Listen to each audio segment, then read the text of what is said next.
না আমার মুহাম্মদ আজকে তোমাদেরকে কি বলেন একটু দেখো। নবী তার উম্মতকে নিয়া ফেরেশতারা সহ আবার মিজানের পাল্লার কাছে আসবেন। উম্মত তখনও পর্যন্ত বুঝতে পারে নাই যে উনি তার রহমতের নবী, তখনও পর্যন্ত উম্মত জানতে পারবে না। মায়ার নবী তার উম্মতকে নিয়া মিজানের পাল্লার কাছে আসবেন। এই আমল নামাটা আবার একটু আমার সামনে ওজন দাও তো দেখি, আমার উম্মতের নেকি খারাপের কি অবস্থা একটু দেখি। ওজন দিবে তো তাকায় দেখবে উম্মত তো একটু মাত্র একটু সান্ত্বনা পেয়েছিল, এই বুঝি এবার আমি হয়তো কোনো ভালো রাস্তায় যাচ্ছি, এই বুঝি জাহান্নাম থেকে আটকায় ফেলছে, হয়তো কোনো উপকার হবে। না না, তাকায় দেখবেন আমল নামা আবার গুনাহের পাল্লাটা ভারী হয়ে গেল, নেকির পাল্লাটা হালকা হয়ে গেছে। উম্মত তো দেইখা আবার থরথর করে কাঁপতে শুরু করেছে, এই বুঝি আবার জাহান্নামে গেলাম, এই বুঝি আবার জাহান্নামে গেলাম। উম্মত থরথর করে কাঁপতেছে। এদিকে বিশ্বনবী উম্মতের দৃশ্যটা দেখে মিজানের ডান পাশে নেকির পাল্লার পাশে চুপ করে দাঁড়ায় থাকবেন, দেখি না কি হয়, দেখি না কি হয়। উম্মতে নেকির পাল্লা হালকা হয়ে গেছে, গুনার পাল্লাটা ভারী, উম্মত থরথর করে কাঁপে। নবী আলাইহিস সালাম যখন দেখবেন উম্মতের কষ্ট হচ্ছে, আল্লাহর নবী বলেন ফাউখরিজু বিতাকাতাম বিন হুজজাতি কাল আনমিলা, এরকম আঙ্গুলের মতো একটা কাগজ আমি নবী আমার লুঙ্গির গিট্টুর ভেতর থেকে বের করব। সুবহানাল্লাহ। না, এই কাগজটা বের করে মিজানের আমার উম্মতের নেকির যে পাল্লাটা আছে ওই পাল্লার উপরে কাগজটা সুন্দর করে চাপায় দেব। যেই মাত্র কাগজটা আমি চাপাবো, ফেরেশতারা চিৎকার দিয়ে বলতে থাকবে সাইদা ও সাইদা জাদ্দুহু ও সাকুলাত মাওয়াজিনুহু ইনতালিকু বিহি ইলাল জান্নাহ। এই ফেরেশতারা দেখো দেখো দেখো কি ভাগ্যবান উম্মত, একটু আগে ছিল গুনার পাল্লা ভারী, ও ছিল জাহান্নামী, এখন কি হয়ে গেল নেকির পাল্লা ভারী, ও এখন জান্নাতি। এই ফেরেশতারা ওরে তাড়াতাড়ি ধর, ওরে আর জাহান্নামে নেওয়া যাবে না, ওরে তাড়াতাড়ি জান্নাতে নিয়ে যা। সুবহানাল্লাহ। এবার ফেরেশতা উম্মতের হাতটা ধরবেন, চলেন জান্নাতে যাই। উম্মত বলবে ছাড়েন আমার হাত, আমি এখন জান্নাতে যাব না। সুবহানাল্লাহ। না কেন? জান্নাতের দিকে যে আমি যাব, একটু আগে তো আমি ছিলাম জাহান্নামের মুসাফির, এখন হয়ে গেলাম জান্নাতের মুসাফির। হ্যাঁ, জাহান্নামের সফরে যখন ছিলাম বাবারেও ডেকেছিলাম, মারেও ডেকেছিলাম, আত্মীয় স্বজনরেও ডেকেছিলাম, বাচ্চা কেউ তো আমার কাছে আইলো না। তোমরা ফেরেশতারা তোমাদেরও বলছিলাম, তোমরাও তো কথা শুনো নাই। আমি এমন একটা সময় ছিল কাউরে পাইলাম না রে, কোথা থেকে যেন এই মানুষটা আইলো। এই মানুষটা তো বাবার চাইতে বড় আপন, এই মানুষটা তো বড় মায়ের চাইতে বড়ই আপন, কিন্তু এই মানুষটারে তো জীবনে কোনোদিন দুনিয়াতে দেখিও নাই, চিনিও না, ওনার বাড়ি কোথায় তাও তো জানি না। এই ফেরেশতারা দাঁড়া, এই মানুষটার সাথে একটু আগে পরিচিত হয়ে নেই, আগে তার সাথে কথাবার্তা বলবো, তারপরে জান্নাতে যাব, একটু সবর করো ফেরেশতা। উম্মত এবার পেছন ফিরে নবীজির সামনে এসে দাঁড়াবেন। আল্লাহর বান্দা, মা আহসানা ওয়াজহাক, মা আহসানা খলকাক। আল্লাহর বান্দা, আপনার চেহারাটা কত সুন্দর, আপনার বডি ফিটনেসটা কত সুন্দর। আল্লাহর বান্দা, আমি যখন বিপদে ছিলাম বাবারও পাই নাই, মারও পাই নাই, আপন বলে কাউরে পাই নাই, আপনি এমন কোন মায়ার মানুষ গো, আপনি আমার কাছে আসলেন, এত বড় উপকার করলেন। তবে আল্লাহর বান্দা, আমি তো আপনারে চিনি না, আপনার বাড়িটা কই, আপনার নাম, আপনার বাবা মায়ের নামটাকে একটু বলেন না, আপনার ঠিকানা তো একটু বলে দেন, জান্নাতে গিয়া যেন মাঝে মধ্যে আপনার সাথে মোলাকাত করতে পারি, একটু আপনার নাম ঠিকানাটা কি বলা যাবে? মায়ার নবী উম্মতের দিকে তাকায়া, বড় মায়া মায়া ভরা চোখে নবী তাকায়া, বড় মায়ার চেহারা নিয়া মায়ার নবী উম্মতের দিকে তাকায়া বলবেন, কিরে হতভাগা, আমারে তুই চিনিস না? আরে আমি তো তোমাদের সেই এতিম নবী,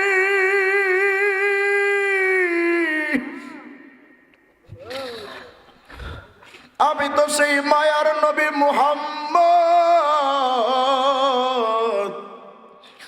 আমারে কে তুই চিনতে পারলি না? আমি তো তোদের সেই রহমতুল লিল আলামিন। এবার উম্মতের সাথে ওই সময় নবীর যে মুআনাকাটা হবে সেটা কতই না আনন্দময়। কিন্তু নবী যে জিজ্ঞেস করবেন, উম্মত জিজ্ঞেস করবেন, নবী সব তো বুঝলাম, কিন্তু আমি একটা প্রশ্নের উত্তর চাই। ওই যে কাগজটা আপনি মিজানের পাল্লায় চাপিয়েছিলেন, এই কাগজটার মধ্যে কি লেখা ছিল? নবীজি বলবেন, হাদিহি সলাতুকাল্লাতি কুনতা তুসাল্লি আলাইয়া ফিদ দুনিয়া। ওই যে দুনিয়ায় একদিন দুরূদ শরীফ পড়ছিলি, ওইটাই লেখা চাপিয়ে দিয়েছে। এক হাদিসের মধ্যে ইমাম সাখাবী রাহিমাহুল্লাহ তার আল কৌলুল বাদিয়ের মধ্যে লিখেছেন, যখন কোনো ব্যক্তি দুরূদ শরীফ পড়ে, এই মধ্যনগর থেকে এক ভ্যান চালক, রিক্সা চালক, গরিব, কামলা, জুন দিয়ে বেড়ায়, কামলা দিয়ে বেড়ায়, একেবারে নগণ্য ব্যক্তি, সমাজে যার কোনো অস্তিত্ব নাই, এমন ব্যক্তিও যদি নবীর উপরে দরুদ পড়ে, ফেরেশতারা ওই ব্যক্তির নাম, তার পরিবারের নাম, সবার নাম সহ, নবীজি বলেন, তোমরা যেমন একে অপরকে হাদিয়া দাও, ফেরেশতারা আমার কাছে এভাবে তার নাম ঠিকানা শুদ্ধা বলে, নবী এই যে মধ্যনগরের অমুক যুবক, অমুক মানুষ আপনার উপরে দুরূদ শরীফ পড়েছে। সুবহানাল্লাহ বলেন না? নবী বলেন, আমি ওই দুরুদটা নেই, ফাআরুদ্দুহু সালাম, উম্মত যে দুরুদ আর সালাম দিয়েছিল, আমি নবী রওজার ভেতর থেকে আমার উম্মতের সালামের জবাব পাঠাই। আর কি করি? ফাআসবুতুহু ওয়া ফি রিওয়ায়াতিন ফাআকতুবুহু ফি সহিফাতিন বাইদা, আমি নবী ওই উম্মতের নাম আর দুরূদ শরীফটা একটা কাগজের মধ্যে সুন্দর করে লেখা রাখি। ওই যে কবরে যে কাগজটা লিখেছিলেন নবী, ওই কাগজটাই আজকে কিয়ামতে মিজানের পাল্লায় চাপায় দিয়েছে। ও ভাই, কত না গাফেল আমরা। এখানে অনেক মানুষ এমন আছেন, গত 1 বছর চলে গেছে, একবারের জন্য নবীর উপর দুরূদ পড়েননি। আছে না নাই? বলেন বলেন, আছেন না নাই? কি নিয়ে যাচ্ছেন কবরে বলেন? আমার নবীজির সামনে দাঁড়ানোর মতো কি নিয়ে যাচ্ছেন? আপনার গাড়ি বাড়ি ঘর সম্পত্তি কিচ্ছু তো যাবে না, শুধু চক্ষুটা বন্ধ করে একটু ভাবেন না। আর আজকে রাত্রে যখন বয়ান শেষ করে বাড়ির দিকে যাবেন, তো রাস্তার দুটো পাশে একটু তাকায় দেখেন তো, নিঝুম অন্ধকার বাঁশবাগানে একা একা কত কাল কত লাশ পড়ে আছে, ওদের দেখার মতো কেউ নাই। এই মুরব্বী, আজকে লাশগুলো দেখেন না, হয়তো 10 বছর, আপনার 5 বছর 20 বছর ধরেন, এরপর আপনার ঠিকানা কই?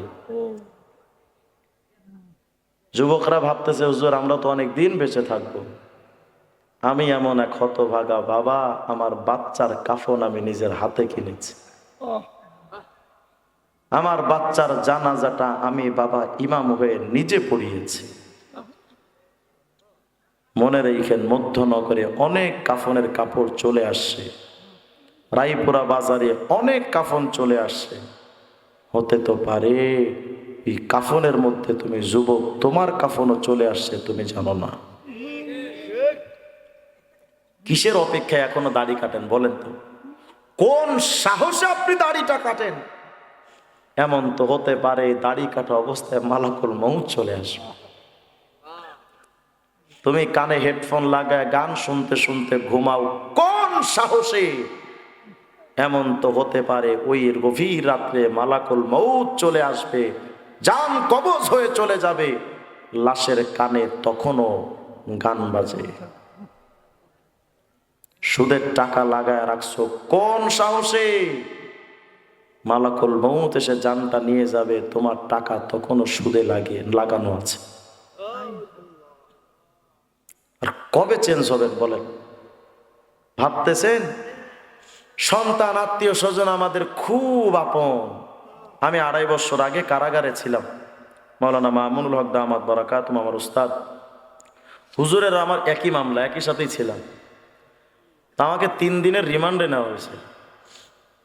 তা রিমান্ডের দ্বিতীয় দিন আমার বাচ্চা, আমার পরিবার ওরা আমাকে দেখতে গেছিল। তো 1 ঘন্টা মতো সময় আমাকে দেওয়া হয়েছে কথাবার্তা বলার জন্য।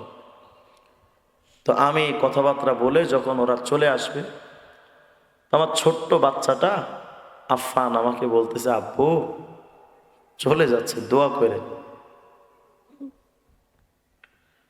ওই সময়ের অনুভূতিটা বোঝানো যায় না। আমি আমার বাচ্চার দিকে তাকাইতে পারতেছিলাম না, কারণ আমার চোখের পানি দেখলে ওর আরো খারাপ লাগবে। অন্যদিকে ফিরে কাঁদতেছিলাম। ওরা যখন আমাকে রেখে চলে আসবে, ওদের পেছনে তাকিয়ে ভাবতেছিলাম, এই আপন মানুষগুলোর সাথে আর কতদিন জানি আমার দেখা হবে না। ও ভাই, ওই দৃশ্যটা যখন আজও মনে হয় এতটা খারাপ লাগে। আর ভাবি, দুনিয়ার সামান্য 2-3 মাস, 1 বছর 2 বছরের বিচ্ছেদটা যদি, দূরত্বটা যদি, না দেখাটা যদি এতটা কষ্টের হয়, মুরব্বী, এই ছেলের মেয়ের বাবারা, এই প্রিয় পাত্ররা, আগামীকাল দুপুরে যদি মারা যান, সন্ধ্যার আগে জানাজা হয়ে যাবে। সন্ধ্যার সময় আপনারে কবরের মধ্যে নামায়া বাঁশ মাটি দিয়ে তোমাকে ঢেকে, ওই যে তোমার বাবাও চলে যায়, ওই যে তোমার ভাইও চলে যায়, ওই যে তোমার আপনজন সবাই চলে যায়, আর জীবনে দেখা হবে না, আর জীবনে দেখা হবে। তো কবরে যে গেলেন, কি নিয়ে গেলেন?